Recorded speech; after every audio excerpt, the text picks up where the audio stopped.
On s'est foutu sur la tronche pendant 48 heures non-stop.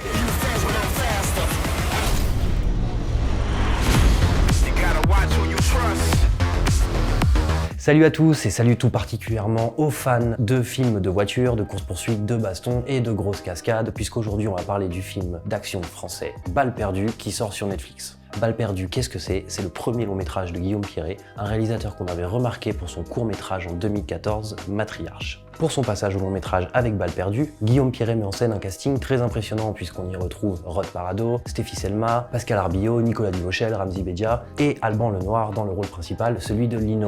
Un petit génie de la mécanique et spécialiste de la voiture bélier qui se retrouve emprisonné suite à un braquage raté. Mais il a une seconde chance puisqu'il se fait recruter par le chef d'une unité anti-Go Fast. Au sein de cette unité, il est chargé de modifier les voitures, mais il se retrouve au milieu d'un homicide mystérieux qui va l'entraîner pendant 24 heures dans une course-poursuite assez démente. On a eu la chance de pouvoir nous entretenir avec Alban Lenoir et Guillaume Pirret, le réalisateur du film. Accrochez vos ceintures, c'est parti. C'est vraiment le projet que j'attendais depuis des années. Ça, c'est vraiment mes rêves d'enfant. C'est la genèse de mon envie de cinéma qui s'est concrétisée avec Balles perdues. C'était dense, quoi. Je recherchais un acteur qui puisse effectivement s'impliquer corps et âme dans le projet parce qu'il allait être en première ligne, il allait porter le film à l'écran. Donc je voulais que l'écriture soit verrouillée avec lui. Donc c'est très naturellement en fait que je l'ai impliqué dans la réécriture du film pour l'enrichir, trouver un peu de nouvelles idées, affiner tout ça. Je voyais pas d'autres personnes qu'Alban en tant qu'acteur, acteur physique, etc. pour porter ce rôle-là à l'écran en fait. On s'attend pas à voir Ramzy dans un film d'action.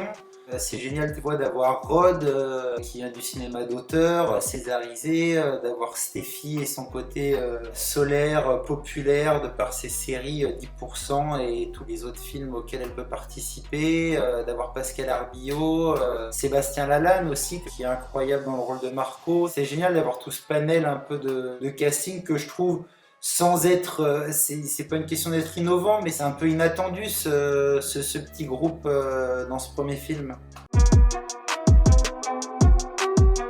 C'était beaucoup de prévisualisation et de chorégraphie pensée en amont avec Manu Landi, qui est le régleur cascade de la séquence. Et du coup, ensuite, ça a été 2 jours de tournage intense pour Alban, qui a tout donné sur ces 2 jours, alors que il pouvait pas vraiment trop se préparer avant, puisqu'il tournait le reste du film, en fait. Ce plaisir et cette joie de se dire, tiens, putain, pour une fois, en France, on va avoir 2 jours de tournage pour tourner une baston. C'était juste un gros kiff, quoi. Après, c'est vrai que c'était un peu au mental pour tenir ces 2 jours parce que on s'est foutu sur la tronche pendant 48 heures non-stop et le rendu, et pas tout le rendu est à l'image, mais beaucoup.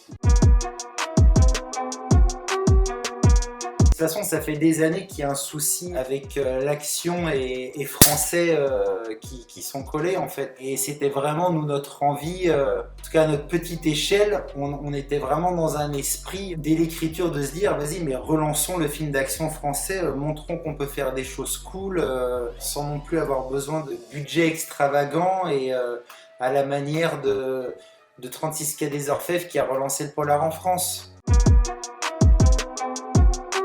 Pour moi, en tout cas, Netflix, il fallait absolument leur proposer le film, quoi. Dès que c'était possible, il fallait leur faire lire pour qu'ils le financent, parce que c'était la chance aussi de rencontrer le public mondial d'un seul coup, de rencontrer que le film marche, en fait, tout simplement, parce que moi, j'ai envie qu'il soit vu. Et c'est vrai que rencontrer Netflix, c'est bien parce que ils sont comme nous. C'est pas, je vais pas dire des gamins, mais ils ont cette envie de divertissement. Le genre action ne leur fait pas peur du tout. Voilà. Ils savent, je pense, que c'est fédérateur et que ce sont des films qui trouvent leur public. Je pense que sans Netflix, je ne sais pas si Balles perdues aurait vu le jour. Donc c'est surtout une chance d'avoir des gens comme ça qui misent sur des projets, sur des rencontres. C'est quand même incroyable. Pour Guillaume, pour nous, c'est son premier film. Comme il disait, d'avoir une telle exposition, c'est un plaisir, quoi. Puis c'est aussi un plaisir, moi, en tant que comédien, c'est agréable aussi de ne pas avoir se soucier du premier jour de sortie, du nombre d'entrées qui va déterminer aussi ta durée de vie dans les salles, alors que là, c'est dispo et point. Et alors en plus, si c'est bien, bon, bah là, c'est que tu as tout gagné, quoi.